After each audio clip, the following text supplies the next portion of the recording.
La prevalencia de las enfermedades inflamatorias mediadas por la inmunidad EIMIS es cada vez mayor en mujeres en edad fértil, es decir, entre 18 y 40 años.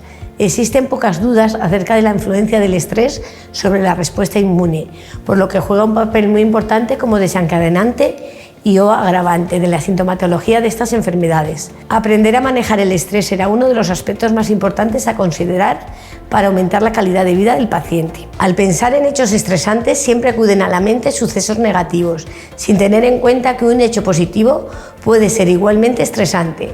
Por ejemplo, cambiar de casa, enamorarse, vacaciones, ascenso laboral o un embarazo.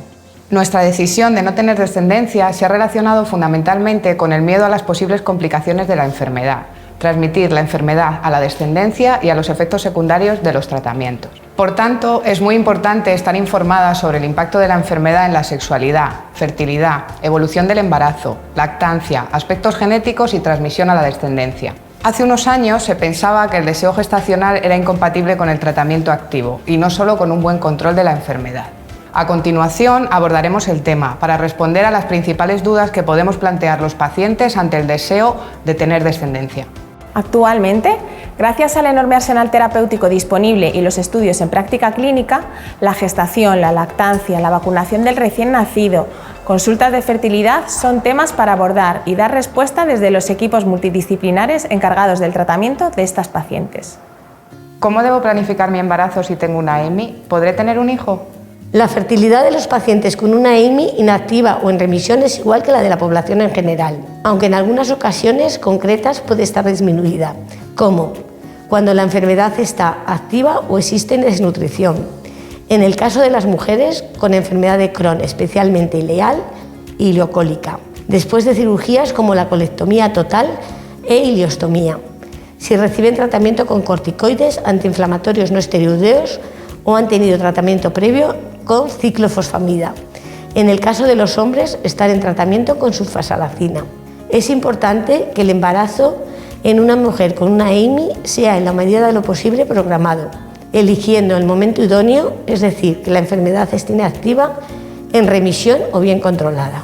En cuanto al embarazo me surgen algunas dudas. ¿Puedo recibir tratamiento para reproducción asistida? Las personas con una EIMI, al igual que el resto de la población, pueden someterse a tratamientos de fertilidad. Los diferentes fármacos empleados para el control de la actividad de la EIMI no tienen efectos sobre la congelación de óvulos o la eficacia de la reproducción asistida. Del mismo modo, las hormonas que se utilizan como parte de la técnica no tienen ningún efecto adverso sobre la actividad de la EIMI. Una vez conseguido el embarazo, la probabilidad de que llegue a término es la misma siempre que la enfermedad esté inactiva. ¿Puede mi hijo heredar mi enfermedad? Las EIMIs no pueden considerarse patologías hereditarias, aunque existen factores genéticos que influyen en su desarrollo. ¿Qué recomendaciones debo seguir con respecto a mi tratamiento hasta la concepción? Es posible que sea necesario interrumpir algunos de los tratamientos farmacológicos antes de que se produzca el embarazo, como por ejemplo la sulfasalacina en los varones o el metotrexato y la leflunomida, micofenolato, demofetilo, talidomida o algunos fármacos biológicos.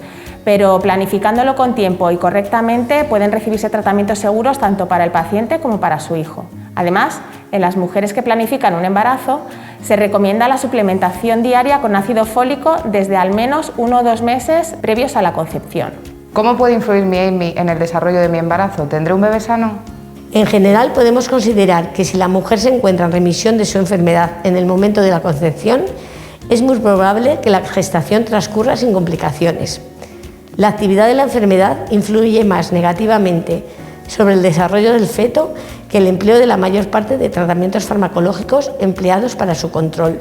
Si la enfermedad se encuentra en fase de actividad en el momento de la concepción, se ha comprobado que existe un aumento de riesgo de abortos espontáneos, nacimientos prematuros, el parto pretérmino antes de la 37 semana, recién nacidos de bajo peso y talla baja para la edad gestacional.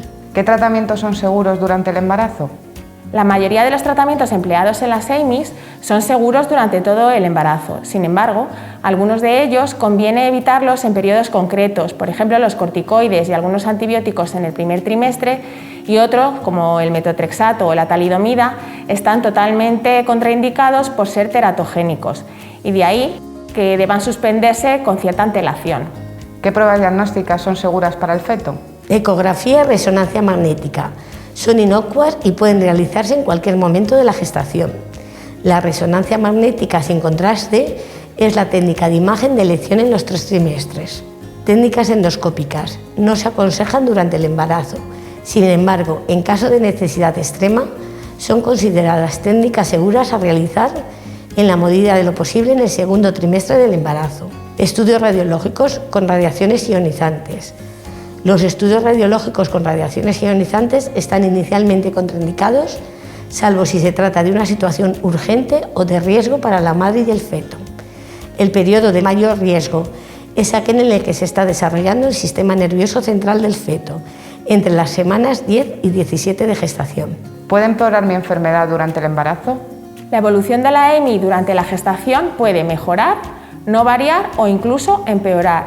Si la enfermedad está en remisión en el momento de la concepción, se recomienda al menos que sean 3 meses de inactividad, lo más probable es que se mantenga así durante todo el embarazo y con gran probabilidad todo irá bien tanto para la madre como para el feto. Por el contrario, si la concepción tiene lugar durante un brote, su control puede ser difícil y la enfermedad puede mantenerse activa durante toda la gestación o incluso puede empeorar, sobre todo en el primer trimestre. También es importante resaltar que la evolución de la enfermedad durante una gestación no predice el curso en embarazos posteriores. ¿Y el parto? ¿Qué tipo de parto tendré? ¿Tendré a mi hijo por cesárea o por vía vaginal? En general, salvo por indicación obstétrica, las pacientes con EIMI pueden tener un parto vaginal. No obstante, en algunas pacientes con enfermedad de Crohn rectal o perianal activa, con anastomosis ilio-rectal, reservorio inioanal, enfermedad reumática no controlada con limitaciones físicas como la artrosis de cadera, puede estar indicada una cesárea. ¿Existe riesgo de recaída tras el parto? Existe la posibilidad de que esto ocurra sobre todo en las primeras semanas tras el parto. Sin embargo, existen fármacos compatibles con la lactancia que permiten no tener que elegir entre el control de la enfermedad o la lactancia materna. ¿Es segura la lactancia materna si recibo tratamiento para mi EIMI? La evidencia científica avala los beneficios de la lactancia materna en la salud del recién nacido y en el caso de las pacientes con EIMI la lactancia materna es posible. Aunque algunos de los medicamentos empleados en estas patologías están contraindicados, como por ejemplo el metronidazol, el ciprofloxacino, el metotrexato y la leflunomida, muchos otros son compatibles con la lactancia materna y no es necesario renunciar a ella si realmente es el deseo de la madre. ¿Cuándo y qué vacunas debe recibir mi bebé?